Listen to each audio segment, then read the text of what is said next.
এই বছরটা আমার কাছে অন্যতম শ্রেষ্ঠ। আমি জানি লোকে চিরদিনই তুমি যে আমারের কথা বলবে, বেডরুমের মতন সিনেমার কথা বলবে, বা পিউপার মতন সিনেমার কথা বলবে, জুলফিকারও বলতে পারে, কিন্তু আমার কাছে এই বছরটা শ্রেষ্ঠ কারণ যে জানলাগুলোর আকাশ ছিল। আমিও যুক্ত আছি। হ্যাঁ, যুক্ত মানে তুমি ক্যাপ্টেন, তুমি পুরো নৌকাটা চালাচ্ছ।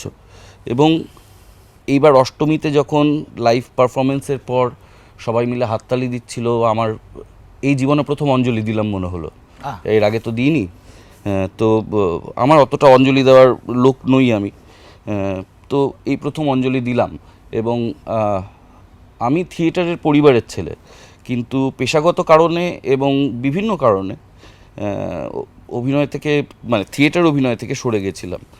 এবং যে জানলাগুলোর আকাশ ছিল আমার কাছে আরেকটা বিশেষ, প্রত্যেকটা চরিত্রের সৃষ্টিকর্তা কোথাও একটা আমি, জন্মগুলো হয়েছে আমার বীজ থেকে, তো সেইটা একটা বড় পাওনা। তো এই বছরটা আমার কাছে শ্রেষ্ঠ, তাই দারুণ আছে।